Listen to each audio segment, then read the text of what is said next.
Hey there, wire weaver. How confident are you in your basic jewelry making skills? These classic chandelier earrings look really simple, but would you believe that they're actually a complete jewelry making skill builder workshop all wrapped up in one fun little project? Here's what we're going to cover in this series. I'll share some tips for making symmetrical earring components. We'll use a chasing hammer to flatten and texture our earring frames. I'll show you my favorite technique for neatly and securely binding wires together. We'll make some simple loops, some wrapped loops, and some pretty mobius rosettes. And finally, I'll show you how to make some quick and easy ear wires that coordinate with your earrings. My name is Wendy, and I'm the wire weaver behind Door 44. If you want to learn to make wire jewelry, this channel's for you. You'll find a free jump ring tutorial in my resource library that goes along with this project series. To grab that free tutorial, go to door44studios.com/107. There you'll find a complete list of tools and materials that you'll need to make these cute chandelier earrings. The free jump ring tutorial is in my resource library. If you're a returning user and you already have a password, just click on the resource library right here at the top of the page and type in your password. If you're brand new to Door 44, or if you forgot your password, click on Get a Password instead. Then complete and submit this form right here and you'll receive your password instantly.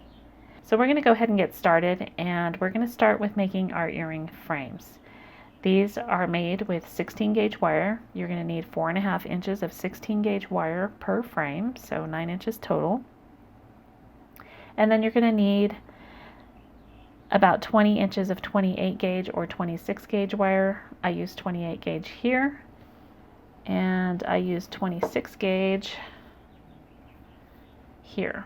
So you can see the difference here, and these are the binding wires that we're going to use to bind these loops and secure them closed. So either 26 or 28 will work, whatever you have on hand. I'm going to be using 28 gauge today. So I've already pre-cut two pieces that are of 16 gauge wire. This is dead soft 16 gauge, and they're pre-cut to 4.5 inches long.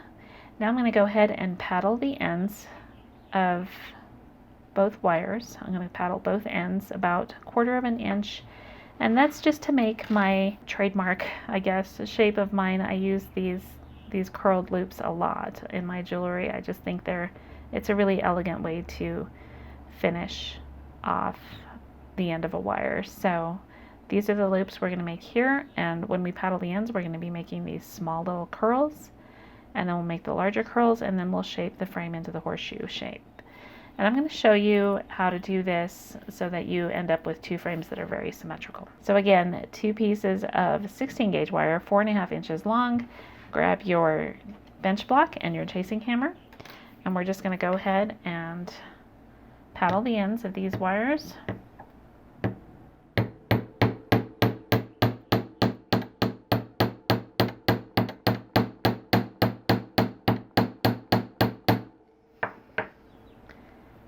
Flip that around and paddle the other end. So this wire wants to roll on me a little bit. Notice how that paddled end is sort of flipping over. So I don't want to paddle right here. I want to kind of force this wire. I'm going to keep that paddle flat and then begin paddling my end.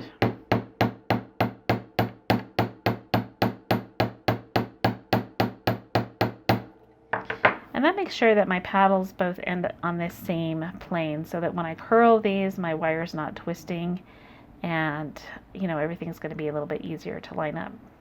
Now, of course, you can always twist things into place as you work, but I find that it's just better to kind of keep everything on the same plane while you're creating these pieces, and that actually helps with symmetry. So we're going to make both of these frames together. We're going to, work on each step as we go along on both frames so that we make sure that we maintain symmetry throughout the process.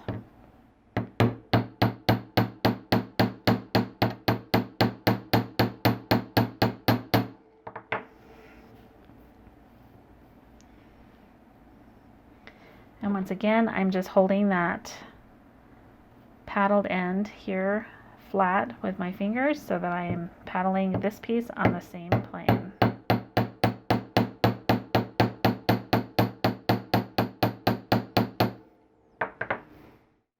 Okay, now that all my ends are paddled, I'm going to go ahead and file those. I'm just going to smooth them and shape them and make sure that they have a nice round, pretty paddle look to them.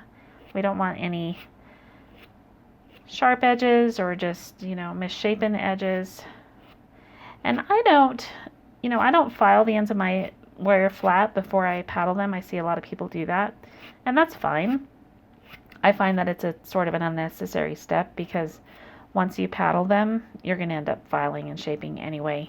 So just save yourself a step. You can always just shape everything after you've hammered. So there's one wire. Get the second one done. And this goes really quickly. It's not a difficult process. Don't have to get super technical about anything at this point because, we're making a fairly rustic looking earring. So we don't want to get super crazy with filing and finishing. You certainly can. If you want them to be more refined, you can certainly spend some time sanding and polishing. But on this style of earring, I generally don't do that because I do sort of like that rustic look. I feel like they had, just by virtue of the design, they have a very rustic feel to them, and there's really no point getting too crazy with finishing on this particular design. Now the thing you want to look for here is make sure that your wires are very, very close to the same size, and mine are. Anytime you hammer wire, you're going to change the size and shape, but it's a good idea to kind of make sure that everything stays really, really consistent throughout, and that's how you maintain symmetry on things like earrings. You just want to make sure that at every step you check and make sure that your frames are coming out the same. And here we are.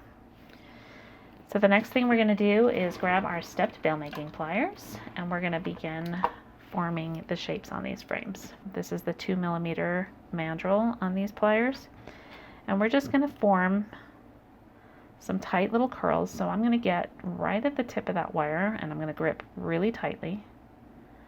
Get a super good grip on that. And I'm just going to carefully roll this around, and it often slips off. My pliers are getting a little worn. These pliers are very old. I probably need to get a new pair.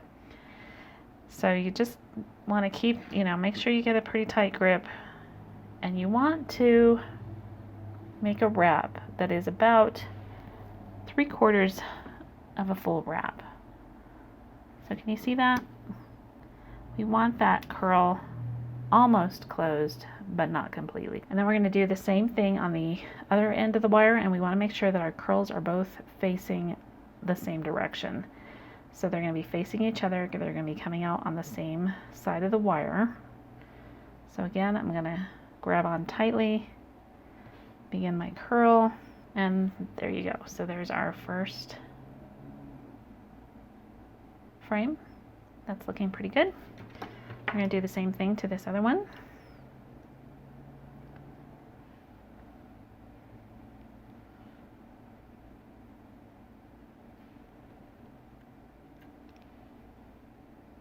And that turned out pretty good. The thing about step bail making pliers that I love is you're always working with the same size mandrel. So you just get more consistent results than if you use round nose pliers. Now, if you don't have stepped bail pliers, you can certainly use round nose pliers for this. The trick to that is you're going to want to mark your pliers, and you can see some faint marks here where I've marked these in the past, so that you get pretty consistent results.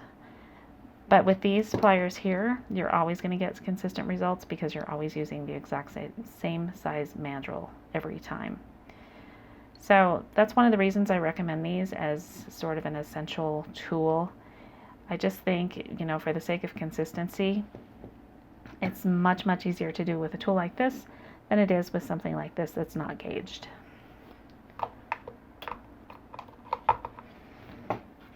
Okay, so now that we've curled our wires, let's take a look again and make sure that we are staying consistent here in our size. And That's looking pretty good. You can see we've got just a little bit of variance. That one frame is just a little bit longer.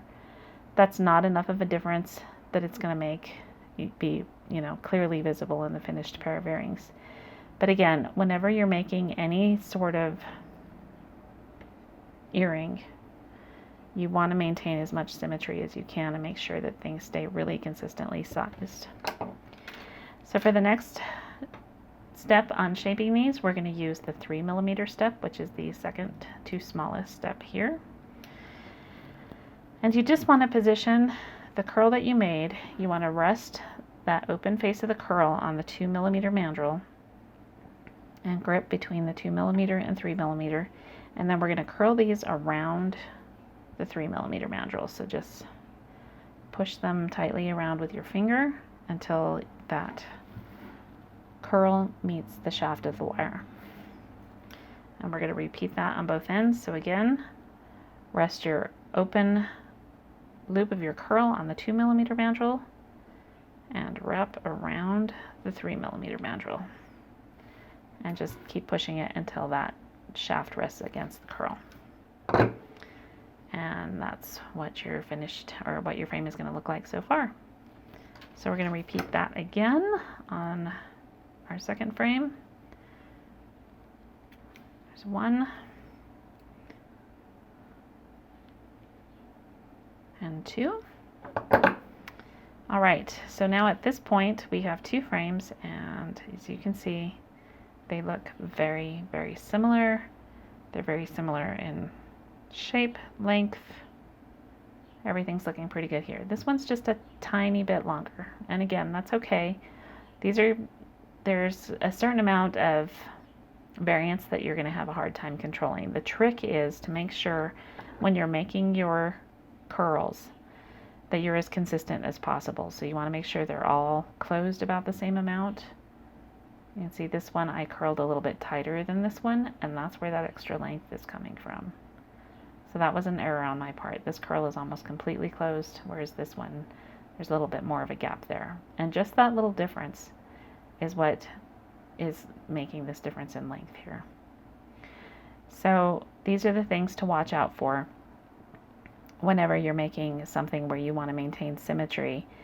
You just have to become very focused on what you're doing and making sure that everything is really consistent. Now the next thing we're going to do is we're going to go ahead and hammer just these larger curled sections of our frames. You want to protect these small curls because remember, we already flattened that end. So this flat surface is going to be on a completely different plane, so we want to make sure we don't nick that curl with our hammer. And to do that, I just protect it with my thumbnail. Now, don't worry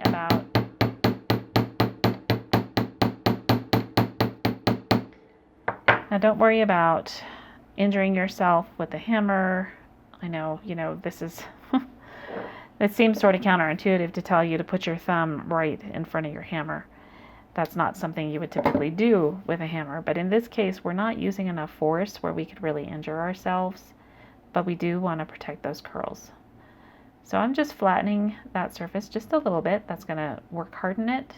It's going to add some strength, and it's also going to add some dimension. So now we have this nice flattened surface here. We've extended this out a little bit, and then we have this nice flat surface here. And I just think it adds a really, pretty finishing touch to jewelry. I love these curves. I've been using them for years now, and they've just sort of become kind of one of those characteristics that when people see it, they think, oh, that's Door 44 jewelry. So again, I'm just going to protect my small curl with my thumb.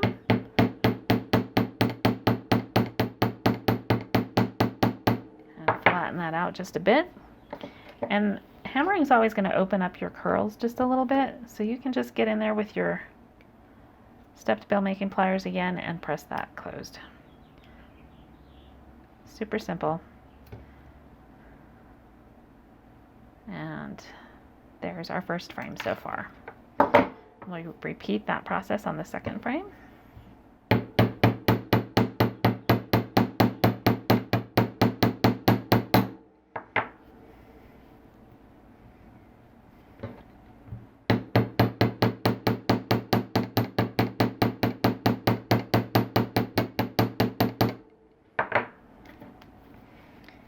And once again, I'm just going to get in there with my step build making pliers and press that closed.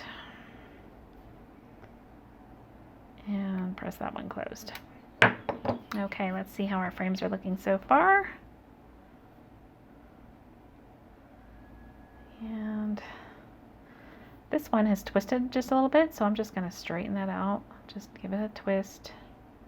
You want to make sure everything stays nice and flat. And let's see here. Yep. So those are looking pretty good. There's still a little difference in length, and that's okay. It's going to be fine. We're just not going to have perfectly matched earring frames. All right, now that we've got that done, the next thing you're going to need is a 1mm mandrel of some sort. Now I'm just using this copper pipe fitting, but you can find these at your local hardware store. They're relatively inexpensive. You only have to buy one. And I bought, I have several different sizes. This one has a diameter of about 1 inch, and this one has a diameter of about 1.25 inches. We're going to start with this one. And then once we hammer our frames, it's going to widen out our frame a bit, and it's going to ultimately end up being about 1.25 inches. So we'll also use this one to do some final shaping on our frames. But you don't necessarily need both mandrels. Just find something that's, somewhere between 1 inch and 1.25 inches in diameter, and that's going to work out great for frames on your earrings. So now we're going to go ahead and start shaping. You just kind of want to center one of your frames on the mandrel and press tightly with your thumb, and then just start wrapping your frame around the mandrel. And these frames are going to go almost all the way around. You can see that we end up with a pretty tight circle. Now that looks nothing like this finished circle, and that's because we haven't hammered it yet. As we start hammering and texturing, it's going to widen this out, and we're going to end up with a more open looking frame than what we have right here. So that's our first frame. Let's go ahead and do our second. Again, kind of center it on your mandrel, press tightly with your thumb, and just start wrapping your ends around, and try to keep everything straight. If the ends start to twist, I don't know if you can see how that end's twisted back a little bit. We just want to kind of keep everything nice and flat. So there are our two frames so far, and you can see now they are really similar in size and shape. There's a little bit of difference, again, because we had a little bit of difference in length, but they look pretty similar. And that's what we want. For earrings, you just want to maintain symmetry as much as possible. So I always recommend making any earring components that you're working on at the same time, and just, each step check and see where you're at. Again, it's always better to make them both at the same time and just, work back and forth between the two frames as you're making them, than it is to, complete one frame all the way through and then go back and start the other frame, because that's when you end up with some really big, noticeable, visible differences, and your earrings won't be symmetrical. So these are looking pretty good so far. We're ready to go ahead and start our hammering. And now we just want to hammer the rest of the frame, but again, we're going to make sure that we don't get these curls. So once again, I'm just going to protect those with my thumb now, and I'm just going to start flattening this wire frame, and I'm just working. Notice that I'm not drawing my hammer.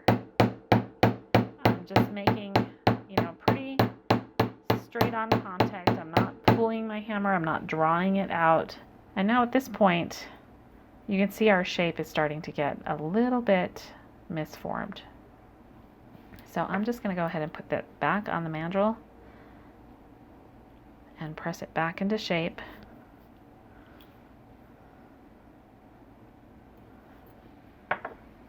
And now I'm going to go in and I'm going to do some drawing strokes to kind of widen out and lengthen out these frames just a little bit. So notice I'm pulling my hammer to the outside as I stroke.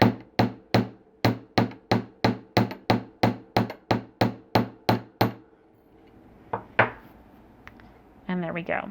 Now again, you can see that they look fairly closed. That's okay. We're going to open them up in a little bit. But let's go ahead and repeat that on the second frame. So again, can you see how those are kind of sticking up a little bit? I'm not sure if you can see that from this angle, but you can see they're not laying very flat. So these ends curled out quite a bit. I'm going to go ahead and twist those back into a nice flat plane. I want everything laying fairly flat on my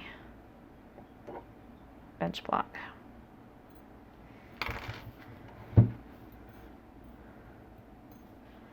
And then again, we're just going to come in here with our hammer. I'm going to start at the center and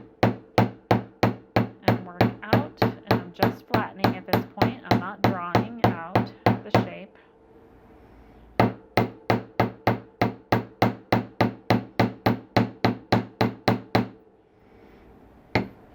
And now I'm going to go ahead and do some drawing strokes to thicken those lines up a bit.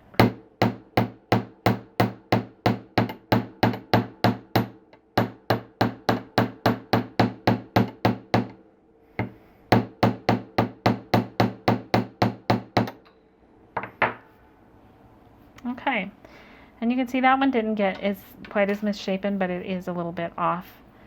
So again, I'm just going to go ahead and press that around the mandrel and get everything sort of back into that nice round shape. And now we're ready to start texturing. Now, using the texturing side of your hammer, this is the ball peen side. Texturing is quite a bit different than chasing. With chasing, we use a drawing stroke, so we pull the hammer away when we make contact with the wire. So we're drawing the hammer out, and I call this a J stroke, which of course is because I'm left-handed, so it looks like I'm making a letter J with my stroke. If you're right-handed, it's going to be a backwards J. But you understand the concept. We're drawing that surface out, and that's basically forcing that wire to spread out. It's like rolling dough with this round face of our hammer. With the ball peen hammer, we're just going to gently bounce the hammer on the surface, and you want to make random contact. Notice that I'm kind of crisscrossing between the edges here because I want to facet those edges, and I'm just going to keep making random strokes, and I'm just bouncing this kind of like a ball. So I'm not drawing away, I'm actually moving my hammer as I'm lifting. So with chasing, we often keep our hammer in the same place and we move our wire around. With texturing, we're going to do the opposite. We're holding our frame steady and we're moving our hammer around. And that's what creates these random sort of light catching facets that we're going to see here on this piece. So now if you look at this, see how I've got these nice faceted edges on both the outer and on the inner edges. It's a little bit harder to see on the inner edges, but you can see some there. That's what we want. And this texture really captures the light. Can you see how pretty that is, how it just, reflects and refractures the light. So we want to just go ahead and do that on all the flat surfaces of our frames. So I'm even going to texture these curl ends here, and again, notice that I'm protecting those small curls with my thumb. I do not want to hit those with my hammer because I'm going to distort them. So let's see if I'll get in here with this finger.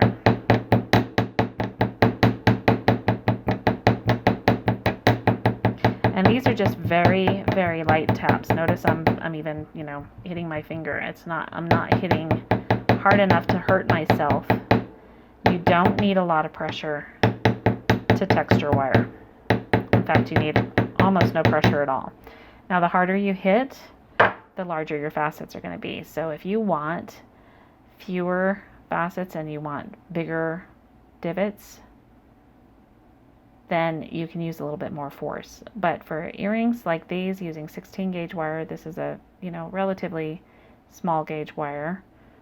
We don't have a lot of surface here, so I want smaller dimples and more of them to make that texture. If I was using a larger surface, you know, if I had thickened this wire out quite a bit more, then I might want to use fewer strokes with a little bit more force, so I'd have bigger dimples in my wire. But in this case, these small little dimples are what's going to catch that light and really reflect it and give it that pretty hammered look that we're after. So again, we're going to repeat the same thing on this frame and just very gently bounce that ball and just try to make sure you get a consistent, even texture. So you're not, you know, doing more strokes concentrated here and fewer here. You just want to make sure that that texture is nice and even across the whole surface of your frame.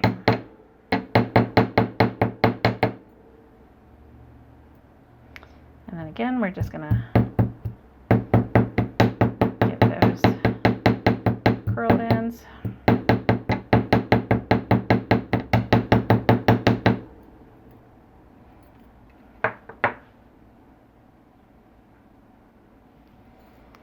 I'm just going to get in there a little bit more. So I'm just going to push this open just a bit because it's closed enough that it is sort of making it difficult to get in there on those curled ends.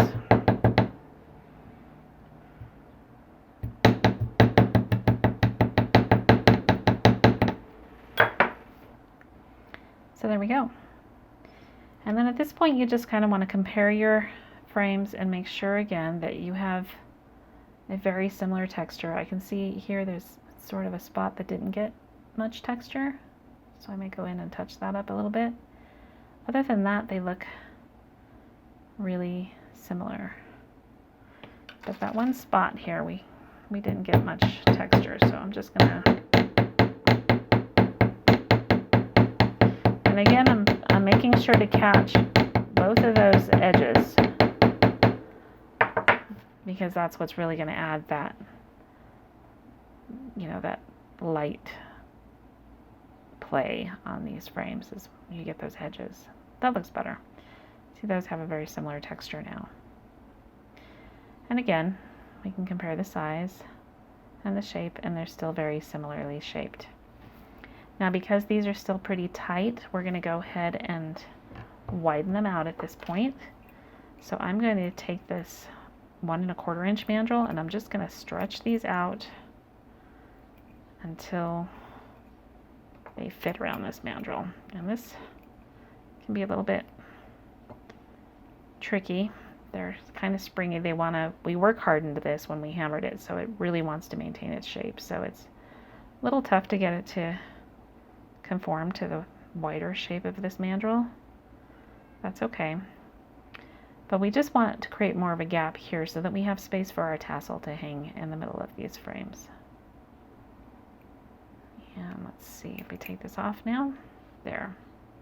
See, we have a much more open frame now. And that's more in line with what we're after. And these frames here, you can see, are even a little bit more open.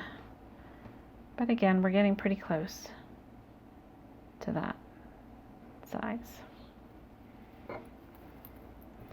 Now, if you don't have 2 mandrels that are this size, you can just, you know, use your fingers to just gently widen them out a little bit.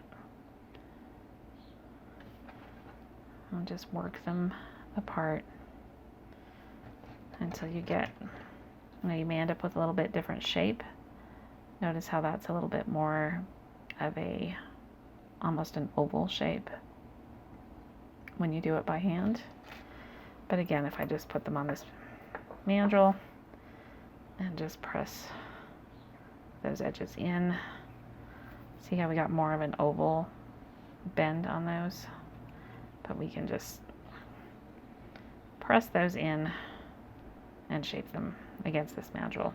But again, like I say, if you don't have two mandrels in this size, if you just have one that's closer to 1 inch, you don't have a 1 1/4 inch mandrel, go ahead and shape them by hand. As long as you end up with two frames that are very, very similar in shape and size, you're going to be fine. And these are very similar. Again, we have one that's just a little bit longer than the other, but that's not really going to be noticeable when the earrings are being worn, because there's going to be some space between them, obviously. Now that our frames are complete, we're going to go ahead and bind this curl here to the frame. Now this step isn't strictly necessary. These earrings, this frame is going to be pretty strong, and there's not going to be any weight on this anyway. So it's not like we need to bind these ends, but this is a good thing to keep in mind whenever you're making jewelry. Anytime you have a loose end like this, it's just sort of asking to snag on something and get pulled out of shape. So I like to just bind things together as much as possible and make sure that everything is nice and securely lashed down. So you can see here on these samples that I made while I was preparing this video, I bound these with 28 gauge wire, and I used 26 gauge wire on this one, and you can see that this adds a little bit more texture. It's a little more obvious, it adds a little bit of a detail to the frame, but mostly this is here to add security. So again, it's an optional thing, but I thought I'd show you my favorite lashing technique. I use this technique in the Ride the Wave bracelet make along, but I don't feel like I did a great job of really breaking that down and explaining it, so I wanted to take the opportunity to do it here with this tutorial. So I'm going to go ahead and use 28 gauge wire, and I've pre-cut 4 wires to about 5 inches long. And I'm just going to go ahead, and I have a habit of always putting my wire, my weaving, wrapping wire, whatever I'm doing, I always start behind my frame wires. It's just a habit. But you want to position this so you've got a little, about 2/3 of the way. You want your tail to be about 2/3 or 1/3 the length of the wire. And then we're just going to wrap this around the frame wire and the curl 3 times. And I want to get nice, neat, secure wraps, so do this kind of tightly. So that gives me 3 wraps on the front, and then if I flip this over, you can see I've got, it looks like 4 wraps there, but we're gonna, once we bind these wires, we're gonna hide one of those wraps. So we want 3 on the front, 3 on the back. And I'm gonna go ahead and start with the front lashing. So here's the trick with this binding technique. You always want to pay attention to where your wire is in relation to your wraps. So this one is coming out on this side, the left side of those wraps. So I want to pass this tail from left to right, and I'm going to go right through, I'm going to go right underneath those 3 wraps. And then I'm just going to pull that wire through. And you want to make sure you keep everything sort of lined up nice and neatly, so this wrap comes out and it sits right on top of your wraps. Now you may need to use your pliers just to give that a nice little tug, get it nice and snug. So you can see now there's that wrap. It comes, you can just see it on this edge, and we went under those 3 wraps on the front of this frame. You see that? So now I'm going to come over And I'm going to pass it through again 2 more times through those wraps. And then I'm going to pull it nice and snug. And again, use your pliers to get that nice and snug. Just give it a good tug. So there's one, and we want to do 2 wraps on the top. So I'm going to pass through one more time.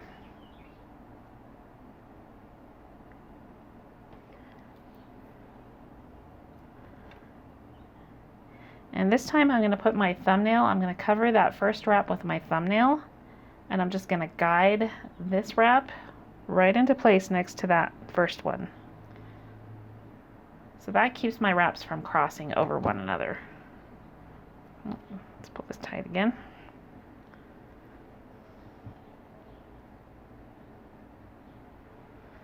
So we've got 2 wraps going across those ties.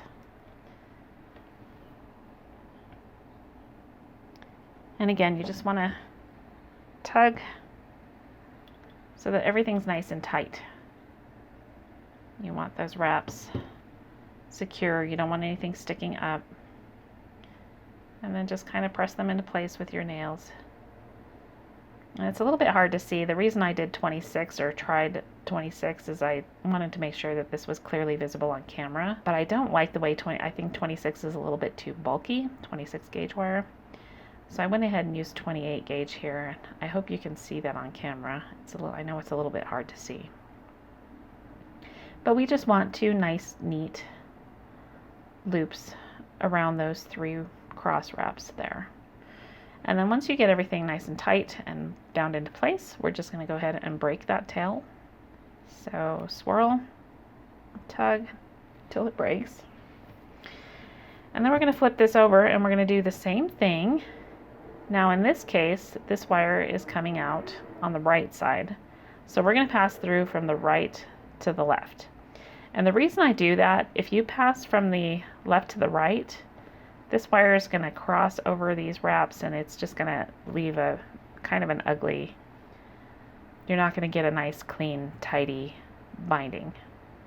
So if you always pay attention to where your wire tail is and you pass through from the side that this is coming out on, you're going to get a much cleaner binding. And I think that's kind of what I failed to communicate in that last video. I wasn't really satisfied with how I demonstrated this technique on the Ride the Wave bracelet tutorial. So there I've passed through, and I'm just going to use my pliers to pull that through snugly. And I'm just pulling that wire up tight against the frame. Can you see how that just kind of sneaks up in there around and under those loops?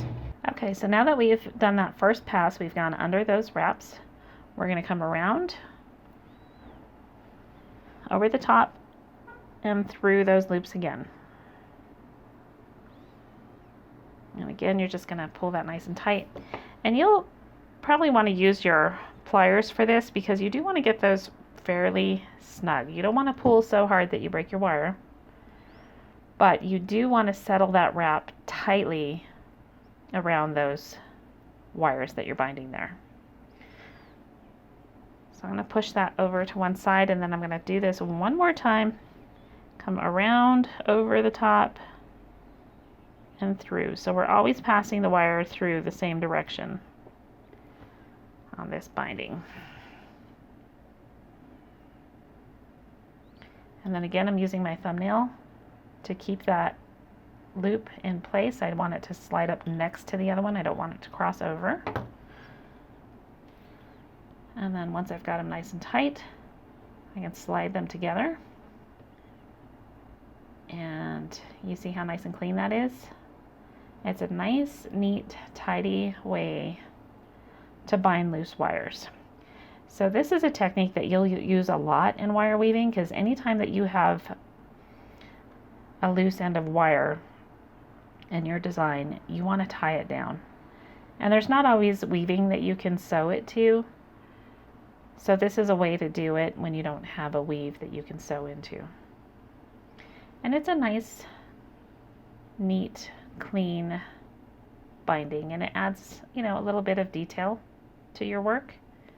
It's those finishing details that people really appreciate. So as you can see here, I finished binding those other 3 loops, and they're all now nice and neatly bound and secure. So these loops aren't going to go anywhere. If they catch on something, you know, they're not going to break loose. And like I say, it just adds a little bit of extra security, but it also adds a little extra detail. And these become, you know, even prettier once they're once the earrings are patinaed. So I'll show you what those look like when they're done. That's it for today, wire weavers. Be sure to come back next time. We're going to make our beaded tassels and finish assembling our earrings.